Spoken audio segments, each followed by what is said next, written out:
start with an important statement, and that is that one cannot effectively forgive, process, or release an unintegrated traumatic event. So when pain goes unmitigated, unresponded, and escalates, it becomes trauma. When trauma is not responded and attuned to and stays constant or escalates, it leads to dissociation. And traumatic dissociation leads to experiential helplessness. It's kind of, if you can imagine a pot boiling, getting hotter. You're holding a pot and it's getting hotter and hotter. And you can feel the pain rising. And pretty soon it gets hot enough to where, you realize that if you don't do something, you're going to die. This thing can burn you alive. And when that doesn't get responded to, you hurl the pot away in a knee-jerk reaction, get it away from me. It's called dissociation. You go numb. You throw a circuit breaker. And now the event is separate. But once you've thrown the pot away, you're not in control of the pot. And this is what leads to helplessness. You're not in an empowered state of directing your reality in that area. You've thrown it away because it's gotten too hot to handle. Well, when you take an overwhelming amount of pain, often mixed with, because the obvious question is, if you're in that amount of pain, who blundered? Because you're not in that amount of pain in a healthy, functional environment. A healthy, functional environment is loving, is supportive, is empathic. A healthy, functional environment is knowledgeable, is competent. You have the knowledge to succeed, and you have the predisposition to care. That's what health looks like. And so if you have been traumatized, by definition, there is a lapse in one or both of those metrics. Now, one is a lapse in skill, in technology, in competency. Well-meaning, but we just haven't bothered to learn that much about that subject or that area, or we forgot, or whatever. And the other is hostility. Now, hostility, like any other emotion, is viral in nature. It ripples out. And it's not fun. And it doesn't lead to a lot of success. It's a rather low level of excellence in interpersonal relationships. Joyful, enthusiastic, competent win-win is in a synergistic dynamic, is on the high scale of human interaction and reflects incredible competence and intelligence. Hostility and incompetence. Incompetent hostility is at the low level of intelligence in human interaction. And so if you have experienced trauma, particularly if it escalated, first there was pain, then nobody responded, and you didn't know how to respond, then it became trauma, again you didn't know how to respond, and then it became dissociative trauma. What it means is that your entire environment failed to be at the high level of these two continuums of competency and, for shorthand it, we could call it love. Because love has as its tenet, based on empathy, supported by mirror neurons, love has as its tenet that we are one. That we treat another as if they are a part of us. Now, this has extraordinary implications in technical terms because it opens up the door to synergy. When you have the paradigm that not only are we not one, I have nothing to do with you, you have nothing to do with me, etc. I do what I want, I do whatever I want whenever I want, and it has nothing to do with you, and whatever you do, they keep it away from me, it's none of your business. When you have the typical American attitude, it's the opposite of synergy, because synergy is the phenomena when the whole is greater than the sum of the part, when you have an exponential value return on cooperation. Now, we get this to a certain extent in business. Okay, you agree to cooperate with so-and-so that you don't really like, and you agree to shut up and put up with the crap of this person who you hate, and you do what you're told even though you disagree with it. But in the process, we're all going to make a lot of money. This has, it's way better than sociopathic individualism of, no one's going to tell me what to do, and I'm going to ruin my own goddamn life however I feel like it. But it doesn't reach the crescendo, it doesn't reach the pinnacle of I care about you, so I want to get to know you. I want to know your talents. I want to know your dreams. I want to know your gifts. And I want you to know mine. And I want you to know my talents. And I want to dream and imagine together how, working as one, we can be happier and be more successful and have a better time, and create more abundance, more value in the process, and help other people who we also care for, and make jobs for yet other people who we care for. That type of thinking, the love thinking as if we are one, is way above ignorant cruelty or ignorant hostility with an individual paradigm. And when you dissociate from a part of yourself and go numb around it, go into the reptilian brain, fight, flight, freeze, you cannot love that part. You cannot influence that part. And when you acknowledge the betrayal, when you understand that someone didn't think this through. Why was it? Did the tunnel collapse because the contractor wanted to put an extra $1 million in their retirement fund?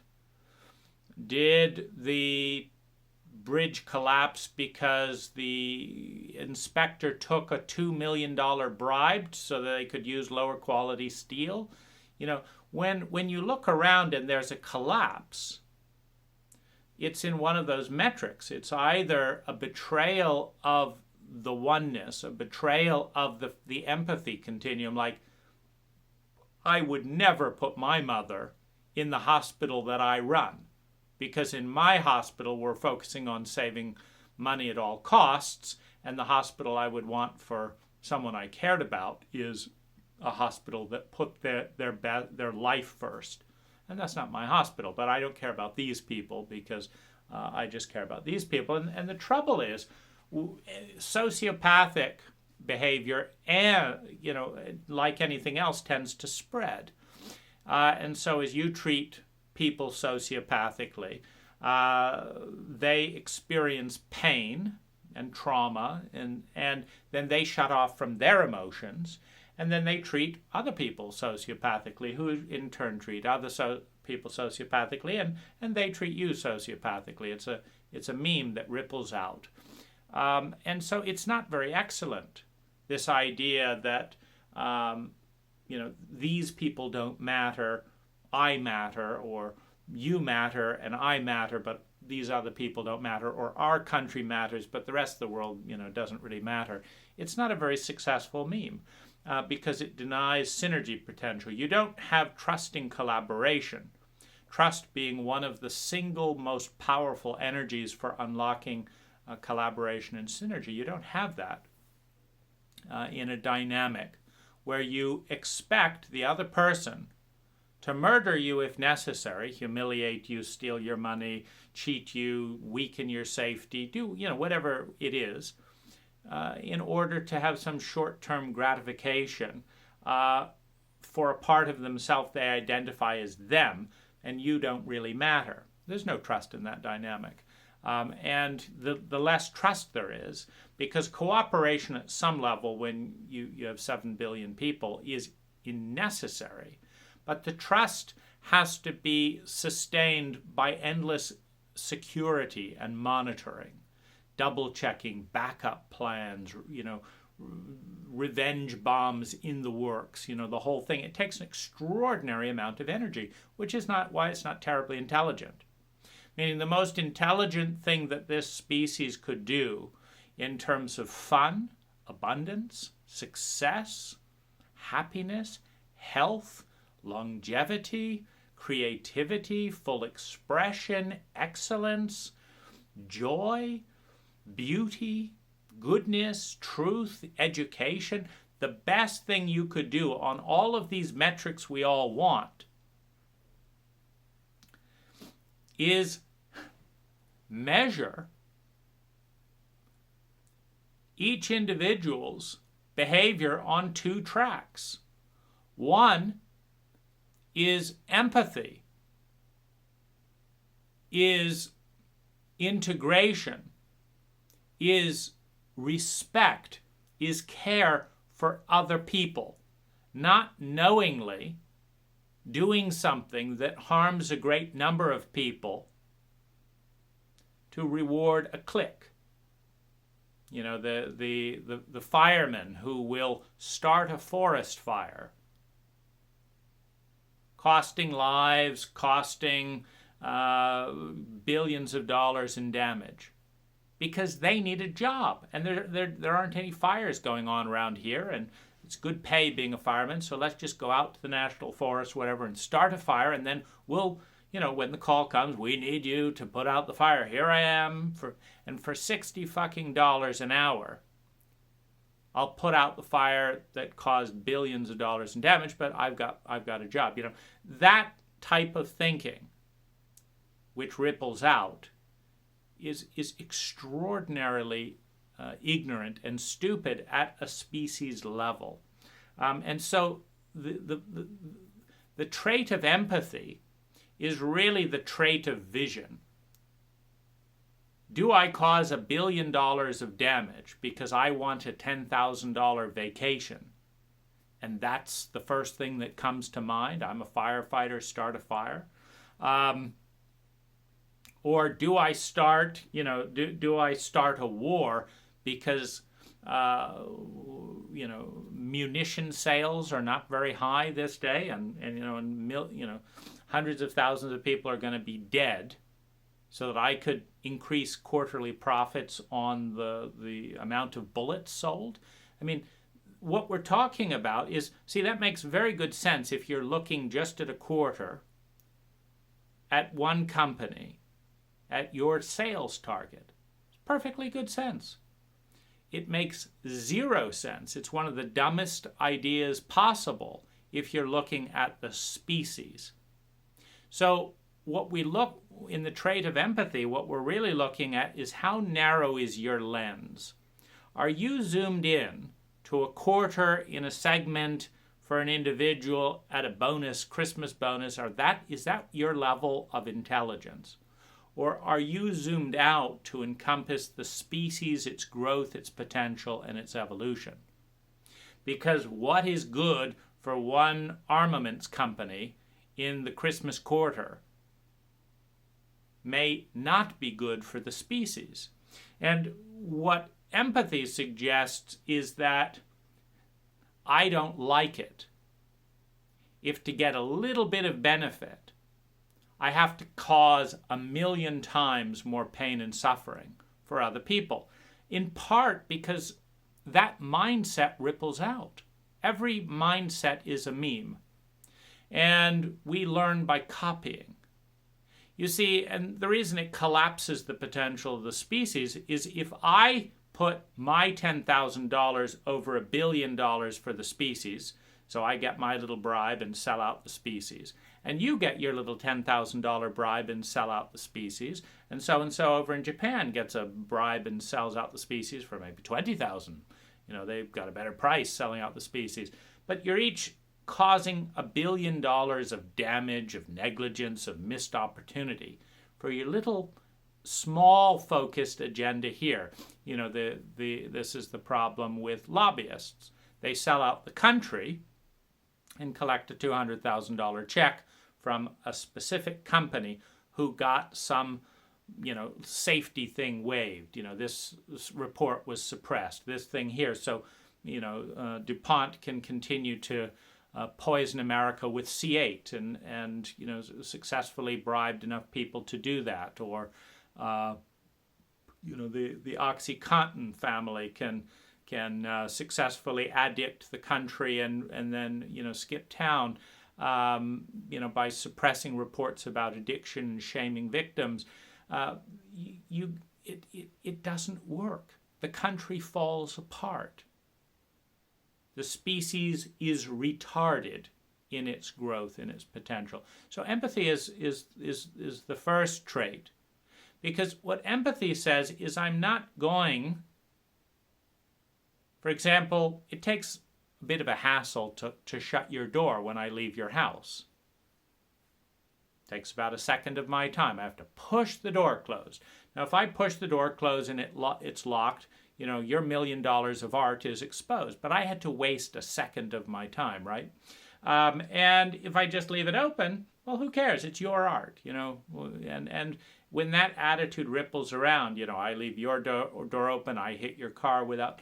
You have a collapse of the potential of the species. So empathy is the first trait. The second is competency and knowledge. Now, if each individual is measured and measures themselves in a culture of evolution on the metrics of empathy and the metrics of excellence and knowledge, you have an exponentially expanding species.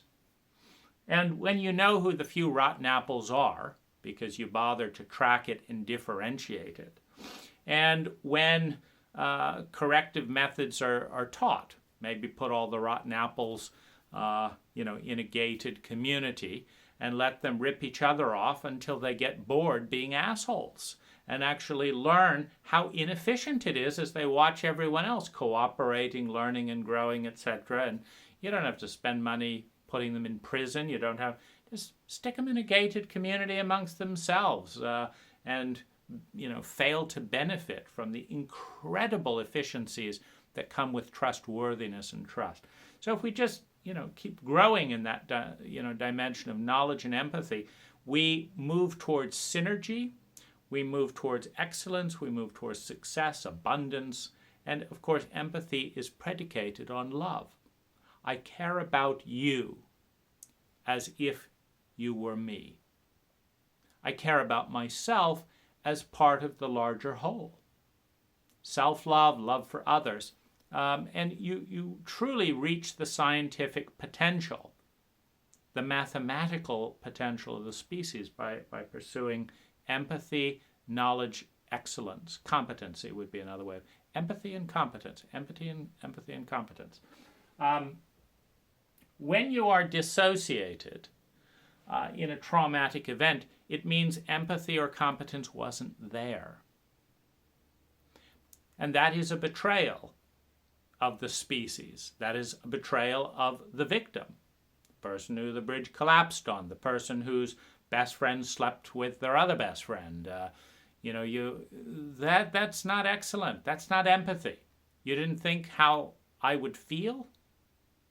You didn't understand how that destroys all trust, that for a little bit of lust, you would cause this amount of pain to all three of us. You're not trustworthy. You don't have empathy. For yourself, for anyone, there's no empathy. You've both fucked up on the metric of empathy, which is incompetent, because empathy is profoundly competent. So you have a lapse. And And when you're in massive amounts of pain, there's anesthetics and blame and all that. And the question is, who are you going to blame? Who do you hold responsible for a lack of empathy or a lack of competence? And they go hand in hand ultimately, because if you really care about people, well, first of all, you care about yourself, but secondly, you care about competence. Why bother being a good driver if you don't care about yourself and you don't care about other people? If you care about yourself and care about other people, then you say, okay, how do we keep people alive? How do we minimize accidents? Oh, seatbelts. Let's give them a try. Yep, they work. Okay, everyone's going to wear a seatbelt. Why? Because we care. I care about you. Put your seatbelt on. You care about me. You designed and tested the seat. So you've got competency and empathy at the same continuum. Now, an event of extraordinary pain is a lack of love and a lack of competence, and they go hand in hand. You didn't love me enough to develop the competence, or you had the competence and you sold me out because it was a bother. You didn't love me enough to bother. I didn't love myself enough to bother. So there's this dynamic. And so when there is pain, there is a learning opportunity, there's a lack of love and a lack of competence, because they go hand in hand. They meet in the sense that deep competence is loving. You don't get any more competent than the art of systemic loving, because the art of systemic loving is the art of systemic partnering towards win-win. The art of systemic partnering towards win-win releases the single biggest possibility field for synergy that is mathematically conceivable. And if you could get $1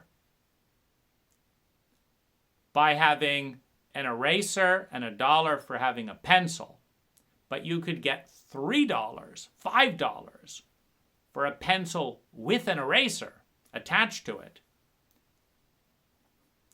you are a fool if you don't want to partner with the person who has the eraser to add more value, to release the synergistic potential. If you've got a steering wheel and someone else has a gas pedal and someone else has a tank of gas and someone else has a chassis, and you get the idea, you've all just got hunks of shit. But if you piece it together, you've got a vehicle of movement. You've got the synergy of reliable transportation. If you don't come together, you are incompetent, because the value of synergy is 100 times. It's infinitely more. You might as well throw it away. You got a wheel. Who needs it? You've got a chassis. It's a piece of junk sitting in the yard, rusting, tripping over. Who needs it?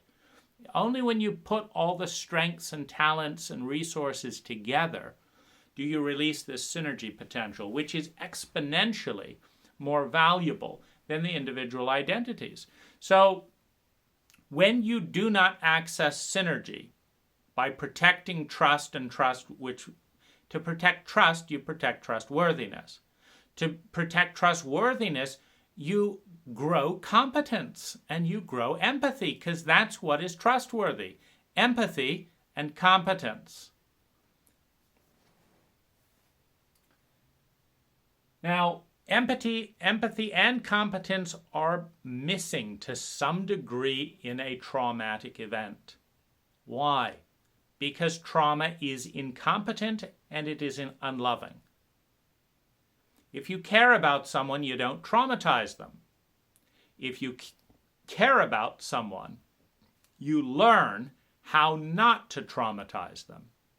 The fact that we live in a traumatizing culture that is simultaneously traumatically illiterate is a failure of both love and empathy. There's no other way to process it. It's a failure of both love and competency, of empathy and competency. Because if you loved enough, you'd develop the competency. And if you were competent enough, you would reach the mathematical conclusion that to be fully competent involves co-creating a trusting and trustworthy and empathic cult of win-win, a culture of win-win. Win-lose is incompetent on the hierarchy. Lose-lose, you could say, is even worse, but win-lose, marginally better. Win-lose is going to vacillate. If someone loses too much and you could give a shit, then you've got a war on your hands. It's incompetent.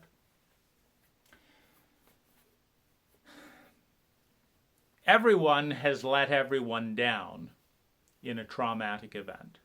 And so there is something to forgive. There's something to heal. There's something to grapple with. There's something to learn. There's something to feel. There's pain to feel. There is response, hopefully empathic and competent response. That's the only intelligent response to pain, is empathy for the pain and competency to learn from it and to change.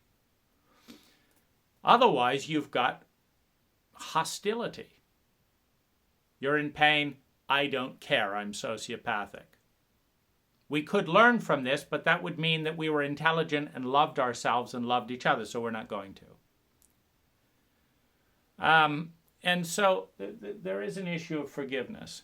Now, we are a part of that equation. We are co-creators to one level or another. Now, in huge abuses of powers and huge imbalances and betrayals and stuff like that, it can seem like we have nothing to do with it at all. And there's certainly, a huge range between the difference of causing something actively and allowing it, of causing something willfully and maliciously that we know is malicious, not just causing and allowing. We can say, I didn't know that, and because we didn't care enough to know, and our cult didn't care enough to teach us. But we are in pain, and we don't want to be in pain. When you're in trauma and you dissociate, there's a number of things that need to happen. One, you've got to learn what's going on. Two, you've got to change and reassure yourself that it's not going to happen again, not by lying, but actually by understanding the core dynamics and doing something about it. And you've got to have impact, which means you've got to reassociate with the issue. When you're numb and dissociated, you can't respond to your grief, for example, because you feel nothing, you're numb. And so you've got to come back in, and you have to forgive yourself for being a participant. You have to forgive yourself for being at the wrong place at the wrong time. You have to forgive yourself for not seeing and learning the difference between someone who lies and someone who tells the truth. That's a big lack of competency. You tell the truth, I think you're lying. You lie, I think you're telling the truth. You're bound to fail because there's no competency. And so this is a huge thing to integrate with, to understand the event, reconnect with it, feel it, etc., and forgive and change. It's like, wow, that really did a lot of damage, and I'm going to change. This is really key. This is really key process, and you have to reassociate, learn from, transcend the event, and forgive yourself before you can forgive another person. In a dissociated state, you cannot forgive yourself or anyone else because you're dissociated from that which you are forgiving.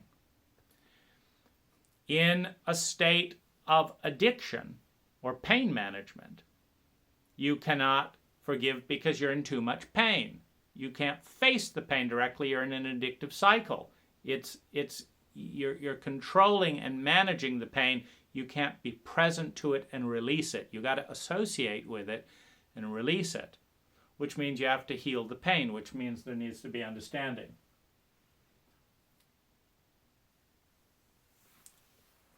So we have to understand, we have to love ourselves enough to become more competent than we were before. It could just be the competence of telling the difference between a sociopath and an empath. Because someone in a sociopathic state may have learned that appearing empathic helps them succeed at a sociopathic survival strategy. But then you got to tell the difference. And if if the trauma emerged because you rejected the empaths and you invited the sociopaths, that's your competency. You've got those cross-wired, starting with your parents. Your parents hurt you and said, we did this because we loved you. Okay, you no longer can tell the difference between a sociopath and an empath. Because people who love you don't hurt you like that. That's not love. That's cruelty. But sociopaths don't want to feel bad for being cruel. So they just relabel it. We're going to hit you, and we're going to call it love. Because then we get to hit you, which we don't care about, and then we get to feel good about ourselves, and we don't care about your insanity. So you don't have the competence because your parents taught you to crosswire love and cruelty. So self-love means to uncrosswire it. Wow. If it nearly killed me, maybe it isn't love. So what else isn't love? What have I cross-wired in order to pay fealty to the abuser in my system? Now, once you've integrated, once you've understood, once you've healed enough of the pain that you can come into your body and out of addiction, out of blame, out of self-pity, out of self-importance. These are all psychological addictions, out of ruminating, out of this. Once you've healed the wound, you can come back into the environment confident that you're not going to create it again. That's the point that you can forgive. Now, in a traumatically illiterate cult,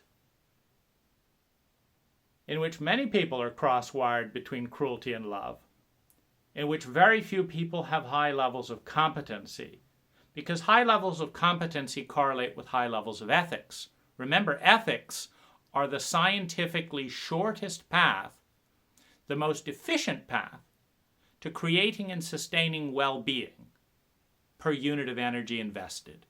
That's all ethics are. Ethics are the statistically proven path to causing the most amount of well-being per the least amount of effort. And abuse is the statistically correlated path of causing the most amount of unnecessary suffering and spending large amounts of energy to do it. It's spending large amounts of energy to make things worse. That's what stupidity is. That's what cruelty is. That's what ignorance is. That's what shame is. That's what abuse is. Abuse, the absence of good use. You take a hammer and try to clean windows with it, it's abuse. It takes extraordinary amounts of energy to scrape a window, and it's still not clean after all the hammering on the window. It's probably broken. That's abuse. It takes competency to know the difference between abuse and competency. And in an interesting side note, it's been shown that only highly competent people know the difference between incompetence and competence. An incompetent person lacks the competency to know whether or not they are incompetent. And so most incompetent people overrate their competence because they lack the competence to understand that they're incompetent. Because you'd have to be really good at knowing something to know whether you're good at it or not. You have to really understand something to know if you fit or not. If I want to connect competently with this hand, I have to see every one of these curvatures and gauge whether or not I fit. Then I've got to guide them in with my eyes. Now, if I can see that, I also see that this is not going to work. But if I can't see this, I have no idea. We could say, let's not judge, let's be creative, let's connect, right? And this doesn't work. Why isn't it working? It's a mystery, right? No, it's not. You lack the competency to see. And so the development of competence, personal competence, is necessary, which in one of the most significant areas one needs competence and needs more competence is the competence to tell who does and doesn't have competence. Because if you've got 1,000 dentists to choose from and one's going to kill you with an overdose of Novocaine and the other one's going to do a fabulous job at half price, knowing the difference between and who to pick for the best and to avoid the worst is a lifesaver. Knowing if you're going to hire a teacher for your child, what learning styles there are and who is a good teacher, and more importantly, what subject. Having a teacher that has empathy and is going to tell you, look, I know I'm supposed to be teaching algebra, but your child is depressed. And algebra isn't going to help their depression. In fact, it's statistically correlated to increase it. What she needs is this and this and this, and I care about her enough to be competent, not just do my job like a sociopath. I was just following orders. Once we do this for ourselves, we can have empathy and forgiveness for other people. Once we integrate, understand, heal, and love ourselves, we can forgive ourselves and change. As we forgive and change, we transcend the reality of trauma, at least that trauma. Then we can forgive the abuser, who by definition was unloving and incompetent towards you, consciously or otherwise, or they wouldn't have done it. Which by definition means they are unloving and incompetent towards loving themselves. Because when you really love yourself, you love other people.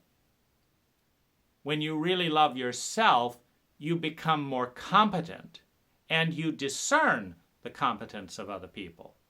When you really love yourself, you become competent and treat other people with competence, which is the equivalent of love. Because to treat people with competence is to treat them in a way in which, if they were highly intelligent and knowledgeable about the effects of the treatment, they would pick your way of treating them. That's a sustainable relationship, by the way.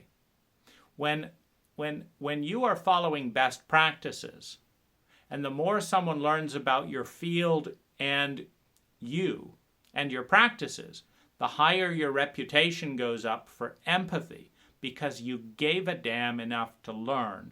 You've got you've got respect for what? Your love, your empathy, and your competence. You cared enough to become great in that field. And your trustworthiness goes up, and with it your the trust that you have in yourself goes up as well. To sum up, it is absurd but normal in a traumatically and emotionally illiterate cult to expect forgiveness to occur when trauma is in a dissociated and unintegrated state. The pain, the hostility, the hurt, the fear are messengers of incompetence and a lack of empathy, which are ultimately the same thing. To effectively learn from those teachers, we must develop competency in the area we were not competent, develop empathy in the areas we lacked empathy, and in doing so learn to love ourselves and release a higher probability field of excellence. at a certain point in that transcendence, in that journey, all fear, all pain from the past ceases to be projected into the future. That's what fear is. Fear dissolves because you see clearly enough that you're not going to do that particular thing again. So you don't have fear. If you have fear, you are anticipating a pain in the past happening again. Why would that happen? Well, first of all, it means there was incompetence and a lack of love in the past.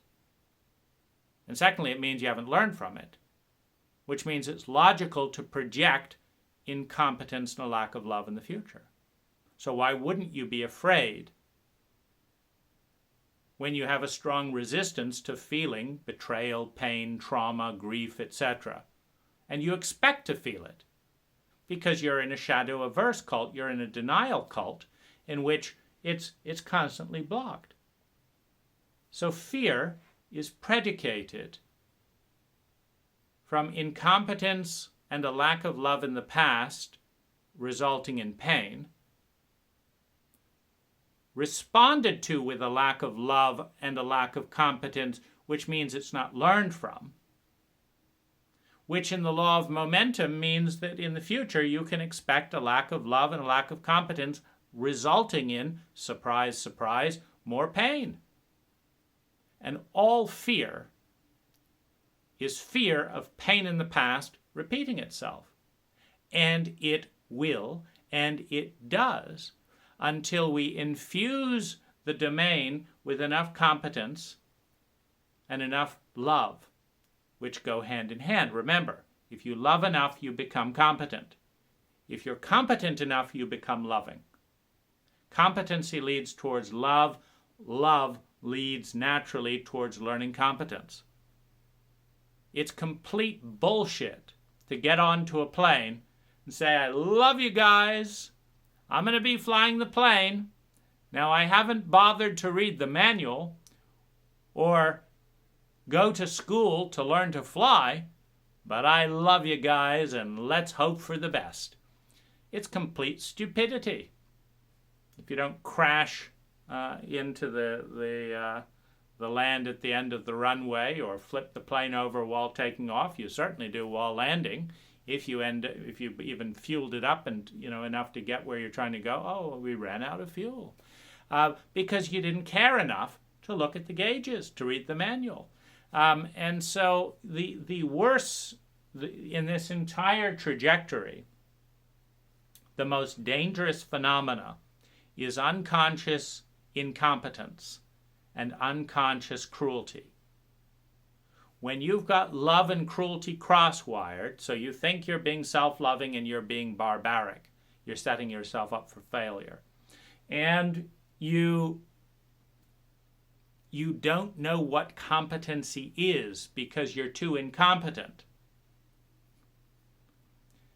You can set sail on your voyage with self-hatred and profound stupidity masking as competence, and you will create extraordinary amounts of pain that will catch you off guard because you think you're competent and you think you're loving and self-loving. That is the cruelest joke, and it's also what sociopathic abuse kind of lays on as the icing on the cake. Once your parents have finished abusing you, they would hate to think that they were abusive, fucked up, ignorant parents. Oh my gosh. Are we fucked up, ignorant parents? No, I don't think so. But they're screaming in there, they're complaining. Oh my goodness. Well, just to be safe, everything we've ever done that's fucked up, that's cruel, and let's call that loving for your own good, this and that and the other. And let's teach our children that. So that when they meet sociopathic bullies and incompetence and stupidity in the world, that they will know that those people love them, just like we do. So we don't want to feel bad. We certainly don't want to go to the bother of learning competency and love, because that would mean we cared about ourselves, and that would mean that we were valuable, and we know we're pieces of shit. Because that's one of the beliefs and one of the memes that's going on. The original sin, cast out of the garden, we're pieces of shit, thrown into lakes of fire. That's not how you treat decent human beings. So we must not be decent. So we're pieces of shit. So why do we want to learn all this stuff? Let's not bother learning about it because we're pieces of shit. Of course, our children are pieces of shit too. They can't be better than we are. We're pieces of shit, so they're pieces of shit. But we don't want to feel bad about it, so let's just call all this abuse love for your own good, beauty, doing the best we can, making progress. Look, we still incestuously abuse the next generation, but now we do it with stainless steel appliances. Look at the progress. You see, back in my day when my grandparents molested me, we were out scrubbing clothes. Now look at the progress. Now we molest you with stainless steel furniture. Before, we lived in little cottages. Now look at these giant skyscrapers. Now you can be bullied and humiliated at work in a great box of modern progress. But it is, of course, sheer stupidity. The focus is on the box, not on the human being. And so, as we move in through the lens of value, we develop empathy, we develop competency.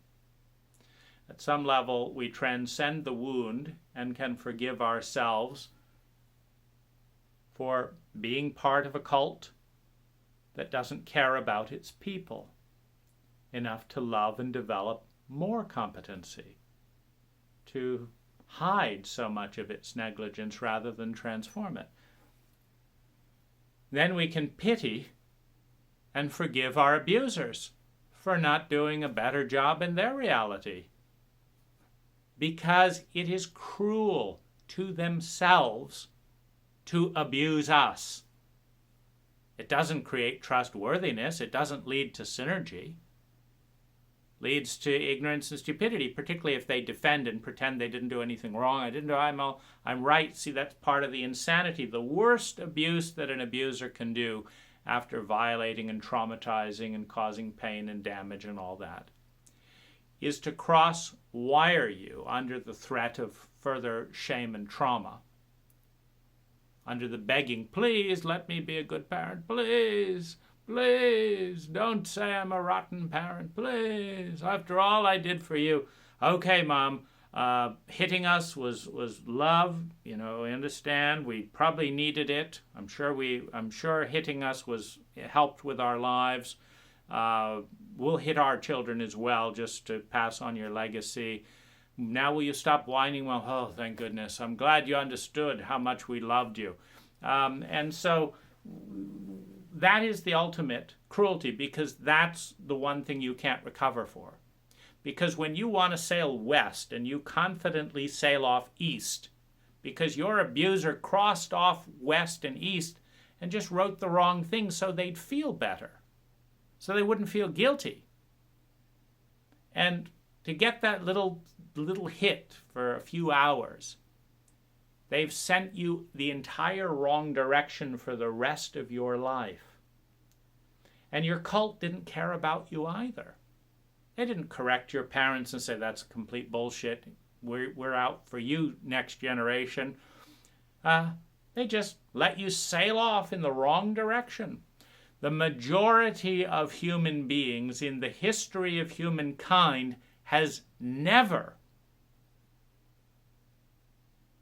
been at the bleeding edge of progress. And all progress, all love, all competency is on a continuum, an endless continuum.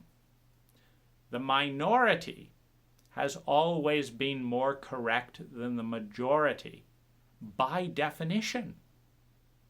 Because new innovation, the new 10x improvement, be it the development of the refrigerator, the development of the recyclable house, the development of the electric car, the new 10x improvement is always held by a fraction of the species, which means the minority is always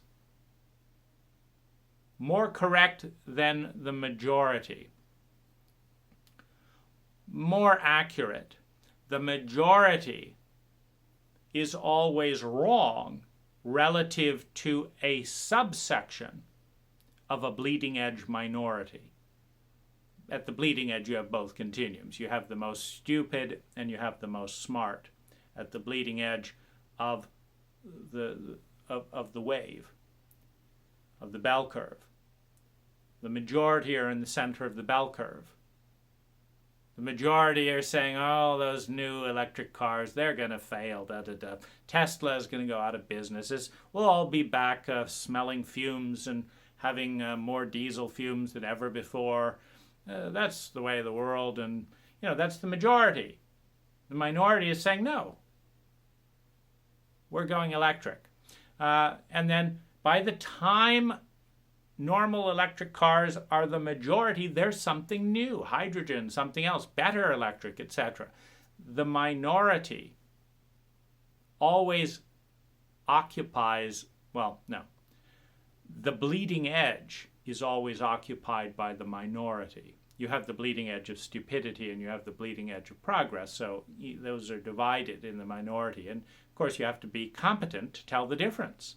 Most people can't, so all minorities are punished and marginalized, which is one of the cruelest and most unloving thing one can do as a species, is to confuse the laggards on the bell curve with the bleeding edge on the bell curve, or to not grasp that by definition for evolution and growth to occur, there must be change. For change to occur, there have to be early adopters.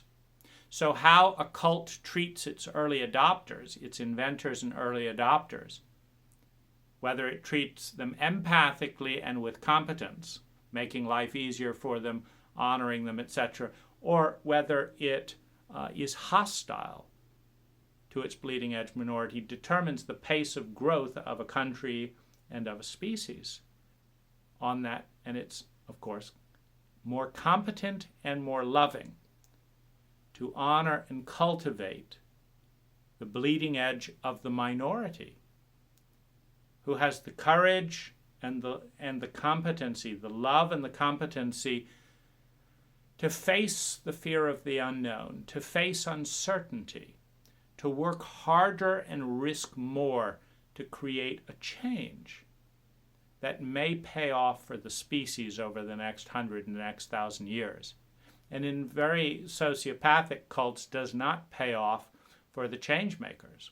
We have a number of instances in which the inventor, in which the innovator, in which the one who leads the way is pilloried and humiliated and attacked, much like Elon Musk today in many sectors. You have to read the biographies and stuff to do the comparison of, they're really focusing on the negative there.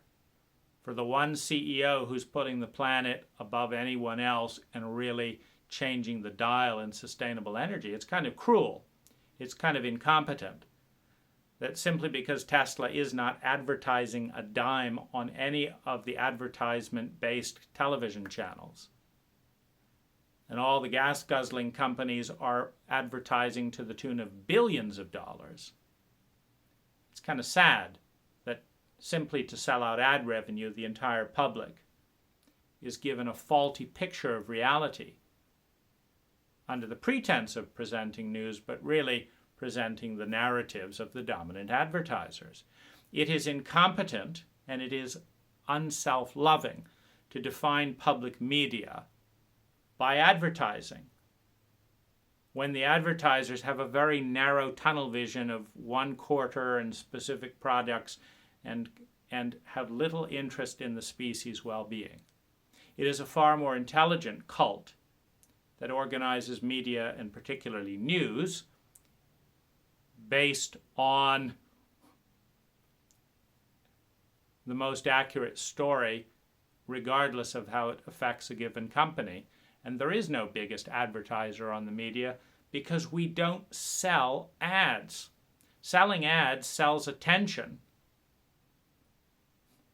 and to sell attention to the highest bidder, who by definition creates erroneous maps within the body. This product is associated with beautiful women, with no traffic, with lovely music, with everyone being popular. And I want that. I want a beautiful woman. I want popularity. I want no traffic. I want nice music. And I buy the product. Where is it? Where's the... I just get poison chemicals on my skin. I was lied to. But I was lied to by the highest bidder. The highest bidder got to choose what the lie would be.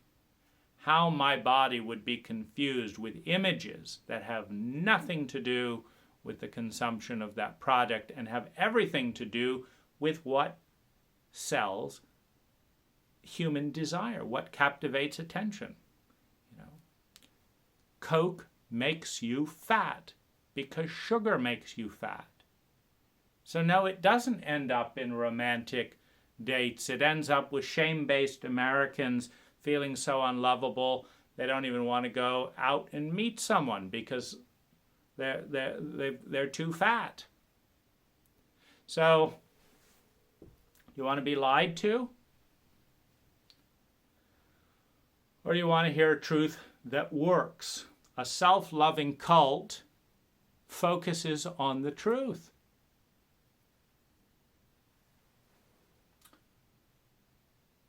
We end up with freedom, growth, change, power, the ability and willingness to respond, and peace with ourselves. Fully integrated, learning from and transcending the pain.